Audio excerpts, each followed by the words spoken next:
Hello दोस्तों, आज हमारे यूट्यूब चैनल पर आप सभी को स्वागत है और देखेंगे एक एक वीडियो आप लोग देखते चलेंगे कि धातुओं की क्रियाशीलता का सही क्रम क्या होता है। तो 10th क्लास के ये है क्वेश्चन, उसको सॉल्यूशन आप देखेंगे ऑब्जेक्टिव कहता है कि धातुओं की क्रियाशीलता का सही क्रम क्या है। तो आप सुनेंगे सोडियम हो गया, मैग्नीशियम हो गया, जिंक हो गया और ये Cu होता है, कॉपर हो जाता है। ये सही क्रम में रखा जाए तो ये सही एक सिस्टमेटिक ढंग से ये सही क्रम में रखा गया। सबसे बड़ा कौन होता है? तो यानी मैग्नीशियम से बड़ा होता सोडियम होता है, जिंक से बड़ा मैग्नीशियम होता है और क्रियाशीलता के समूह के आधार पर होती है। जिंक से बड़ा मैग्नीशियम होता है और कॉपर से बड़ा होता है जिंक होता है। इसी क्रम में रखा जाएगा। अगला क्वेश्चन कहता है कि निम्न में से कौन सी अधातु विद्युत का सुचालक होता था? फास्फोरस हो जाएगा, विद्युत का सुचालक है। सक्रिय श्रेणी में निम्नलिखित में से कौन सबसे अधिक क्रियाशील धातु है? तो सोडियम हो जाएगा। अगला प्रश्न इसी तरह से चलते जाएंगे। निम्नांकित में किस धातु का क्रोसिन में डुबा करके रखा जाता है, यानी क्रोसिन तेल में डुबा करके रखा, तो सोडियम हो जाएगा। कैलामाइन निम्न में से किस धातु का अयस्क होता है? तो जिंक होगा, जेडन हो जाता है। इसको देख लेंगे। उसके बाद में देखेंगे मीथेन का आणविक सूत्र क्या होता है? तो C2H6 होता है, जो 7 संयोजक आबंध से बंधा हुआ रहता है। अगला देखेंगे क्वेश्चन, निम्न में से कौन सा यौगिक ईंधन के रूप में इस्तेमाल किया जाता है? तो इथेनॉल हो जाएगा। नेक्स्ट क्वेश्चन क्या है आपका, देखते चलेंगे। कौन सा हाइड्रोकार्बन सबसे सरल यौगिक होता है? तो मीथेन हो जाएगा इसमें। उसके बाद देखिए सरलतम हाइड्रोकार्बन क्या होता है? तो मीथेन हो जाएगा। कार्बन हाइड्रोजन से संयोग करके क्या बनाता है? हाइड्रोकार्बन बनाता है। प्रयोगशाला में संश्लेषित पहला कार्बनिक यौगिक कौन सी होती है? तो NH2 होगा, सिंगल बॉन्ड CO होगा, सिंगल बॉन्ड NH2 हो जाएगा।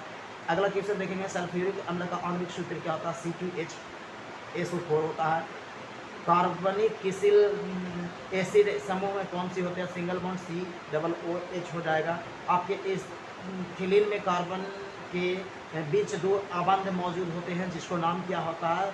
एक सिग्मा हो जाएगा, एक पाई हो जाएगा। ये दोनों मिलकर के एक कार्बन के आबंध बनते हैं। अगला क्वेश्चन क्या कहता है से देख लेंगे दोस्त। यानी इथेन में कितने सहसंयोजक आबंध होते हैं? तो इसमें 7 गो हो जाएगा। अगला देखिएगा क्वेश्चन है CnH2n+2 इसका आणविक सूत्र है। तो एल्केन का आणविक सूत्र है। नीला थोथा होता है, जिसको हम लोग तितोहिया कहते हैं, तुतिया कहते हैं। उसका रासायनिक सूत्र CuSO4 होता है, इंटू यानी 5H2 हो जाएगा। नाइट्रोजन का अणु में सहसंयोजक बंधन कितने होते हैं? तो 3 गो होता है। संगमरमर का रासायनिक सूत्र क्या होता है? CaCO3 हो जाएगा। चीनी का रासायनिक सूत्र क्या होता है? C12H22O11 हो जाएगा। सोडियम कार्बोनेट का आणविक सूत्र क्या होता है? तो आपका देखिएगा सोडियम कार्बोनेट का Na2CO3 हो जाएगा। कार्बोनिल समूह के को सूचित किया जाता है, तो ये होगा सिंगल बॉन्ड हो जाएगा। सिंगल बॉन्ड और CO द्वारा होता है। उसके बाद 18 नंबर क्वेश्चन आपका हो जाएगा, एथेनॉल इथाइल अल्कोहल का अणु सूत्र क्या होता है? C2H5OH हो जाएगा। अगला क्वेश्चन है, निम्न में से कौन सबसे एरोमेटिक कार्बन है? तो C6H6 हो जाएगा। निम्न में से यहाँ पर कहा जाएगा C6H6O6 होता है, बेंजीन का सूत्र हो जाएगा। लेकिन यहाँ पर कहता है कि एरोमेटिक है, तो एरोमेटिक हाइड्रोकार्बन का ये सूत्र जो होगा सही C6H6 हो रहा है। निम्न में से किस हाइड्रोकार्बन के 3 आबंध होते हैं? तो C3H4 हो जाएगा। निम्न में से कौन युग्म समवायी होती है? तो C2H5OH और क्या होता है? C3OHC3 हो जाएगा। एथेनॉल और अल्कोहल का क्रियाशील मूलक कौन होगा? तो सिंगल बॉन्ड होता है OH हो जाएगा। निम्न में से कौन सा सहसंयोजित यौगिक होता है? तो सिंगल बॉन्ड CH4 हो जाएगा। यानी कह सकते हैं कि मीथेन का सूत्र हो जाएगा। अगला कहता है कि माइनस से जैसा ये दिया हुआ चिन्ह है, सिंगल बॉन्ड COOH अभिक्रियाशील मूलक कहते हैं, तो अम्ल कहा जाता है। देखिएगा सिंगल बॉन्ड CHO क्रियाशील मूलक को क्या कहते हैं? तो एल्डिहाइड कहते हैं। नेक्स्ट क्वेश्चन देख लीजिएगा आपका, N2 अणु में नाइट्रोजन परमाणु के बीच कितने सहसंयोजक होते हैं? तो 3 गो सहसंयोजक होते हैं। अगला क्वेश्चन नहीं समझ में आ रहा और यहाँ पे दिख नहीं रहा। सबसे कठोरतम तत्व कौन सी हो जाता है? तो हीरा हो जाएगा। अक्रिय तत्व कौन से होती है? तो हीलियम हो जाएगा। क्लोरीन की संयोजकता क्या होती है? तो क्लोरीन की संयोजकता 1 हो जाएगा आपका। यानी हाइड्रोकार्बन क्या होती है? तो C6H12O6 हो जाएगा।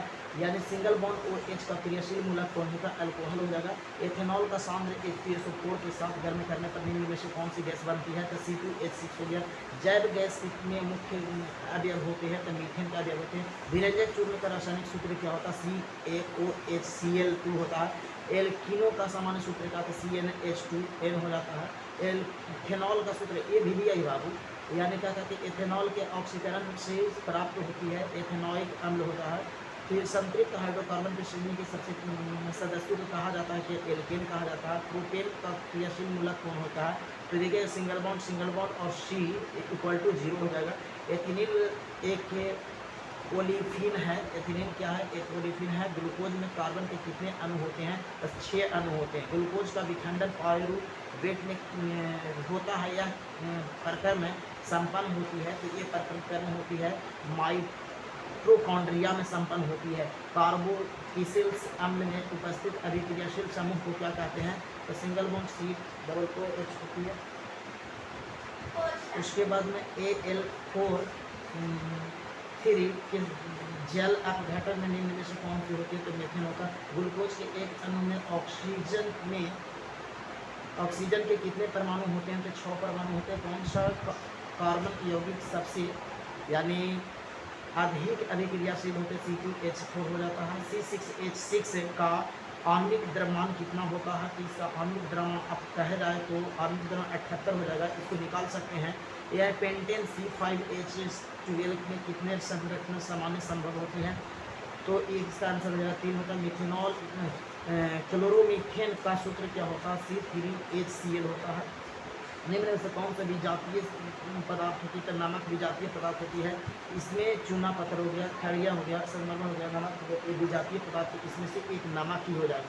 प्रोपिनोन में उपस्थित कार्यात्मक समूह कौन सी होता है? तो एक तो देखिए सिंगल बॉन्ड और C इक्वल टू ये डबल बॉन्ड हो जाएगा और 0 हो जाएगा इसका मान। इसमें सिंगल बॉन्ड H हो गया कार्बन के और ये हो जाएगा डबल ऑक्सीजन का कहते हैं प्रक्रियात्मक समूह निम्नलिखित में से कौन सी हो जाएगा? तो एल्डिहाइड हो जाएगा। अगला है किसमें है? प्रोपेन का आणविक सूत्र होता है C3H8 है। इसमें से 10 समूह संयोजक अबंधन होती है। एथामाइक में कार्बन परमाणुओं के बीच कितने सहसंयोजक बंधन होते हैं? तो ये हो जाएगा 3 हो जाएगा। घरेलू गैस LPG सूत्र कहते हैं, लिक्विड पेट्रोलियम गैस होता है। इसमें ब्यूटेन होता है, अरियम होती है। कार्बन की परमाणु संख्या कितनी होती है? तो 6 होती है। प्यारे दोस्तों, इसी तरह से आप अपने यूट्यूब चैनल पर वीडियो को देखते रहेंगे। प्रत्येक लेसन की प्रत्येक चैप्टर की ऑब्जेक्टिव आपको इसी तरह से मिलते जाएंगे। और हमारे जो प्रत्येक दिन जो सेट प्रैक्टिस चलता है कमल कोचिंग सेंटर डेला गया, यहाँ पर प्रत्येक दिन सेट प्रैक्टिस चलता है, उसी को एनालिसिस करते हैं। और प्रत्येक वीडियो में प्रत्येक चैप्टर को हम लोग लेकर के आएंगे। बारी से सारे सब्जेक्ट की इसी तरह से सेट प्रैक्टिस चलेगी। तो सेट प्रैक्टिस आपका उसका एक बार ज़रूर पढ़ेंगे, एक बार ज़रूर देखेंगे और वीडियो को सुन लेंगे, आपको इससे याद हो जाएगी।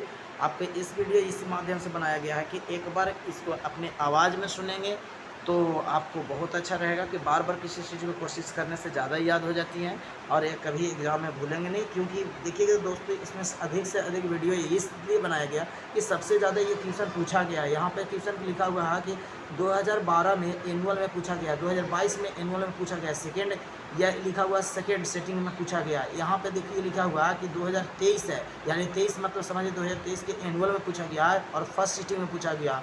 यहाँ पे इसी तरह से 2023 के सेकेंड सिटिंग में ये क्वेश्चन पूछा गया, 2023 के सेकेंड सिटिंग में क्वेश्चन पूछा गया। तो इसी तरह से पूछा हुआ क्वेश्चन पे हम लोग करेंगे सबसे ज़्यादा टारगेट और इस क्वेश्चन को सबसे ज़्यादा रिवीजन करें प्यारे दोस्तों। और इसी तरह से हमारे वीडियो में आपके लोगों को स्वागत है। थैंक्स, धन्यवाद।